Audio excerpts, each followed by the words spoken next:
สวัสดีท่านผู้ชมที่เคารพนำท่านผู้ชมมาติดตามข่าวกีฬาเอสราแซมเก่ายังอยู่ในเส้นทางการป้องกันแซมการแข่งขันเตะบานสิงขันประธานนายกรัฐมนตรีแห่งสปป.ลาวฤดูกาลนี้ขณะที่สุริยวงศ์เป็นทีมเดียวจากลาวลีก2เข้าสู่รอบ4ทีมสุดท้ายการแข่งขันรอบ8ทีมสุดท้ายเอสราแซมเก่าบุกชนะโฮงรอการไซห้องแซมลาวลีก2แขวงจำปาสัก5-0ปีเตอร์พันธวงศ์ยิง4ประตูและพัฒนาพรหมเทพ1ประตูเข้าสู่รอบรองชนะเลิศหรือรอบ4ทีมสุดท้ายไปพบกับหลวงพระบางไฟฟ้าลาวที่เปิดสนามกีฬากลางแขวงหลวงพระบางเอาชนะปกส.แขวงเสกอง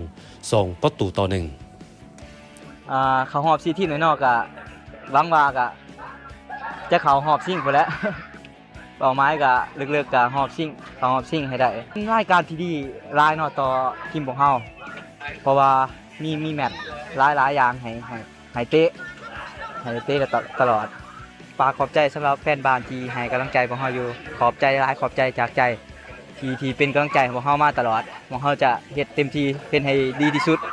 전반에 좀 잘 안 풀리고 또 เขาได้พูดแล้วว่าบ่แม่นเดินเท้าเขายืนเดินทางมานักกีฬาก็มีความเมื่อยน้ำแล้วเพราะว่าเกมสิบ่ได้ง่ายแล้วตั้งแรกก็ออกมาตามเขาคิดเลยบ่ได้ง่ายเขาเจ้าก็ภาพปานดีหลายระบบก็ดีหลายแต่ว่าเขาว่าถ้าเขายิงได้ประตูนึงมันสิมาเองแล้วบ่ดีก่อนตั้งแรกสิจบจังหวะสุดท้ายเขาก็ยิงประตูได้เขาตั้ง2ก็ง่ายขึ้นหลายแต่สุดท้ายก็มีความใส่ชนะได้แต่ว่าทีมคู่ต่อสู้นี้เป็นลีก2อยู่แต่ว่าเป็นทีมที่เก่งหลายระบบก็ดีหลายสิ่งที่เขาอยากในใจก็แน่นอนป้องกันแชมป์แต่ว่าเขาสิบ่ได้เบิ่งจุดนั้นจุดฮอดจุดนั้นเนาะยังเหลือรอบ4รอบซิ่งเขาสิเบิ่งนัดต่อนัดก่อนเขาสิไปเบิ่งคู่ต่อสู้เขาเป็นหลวงพระบางลีก2เขาก็ยังบ่ทันได้เบิ่งเนาะว่าไผเข้ารอบแล้วเขาสิเบิ่งแต่นัดตัวนี้ว่าเฮ็ดจังได๋สิเขาสิผ่านนัดตัวนี้ได้ก่อน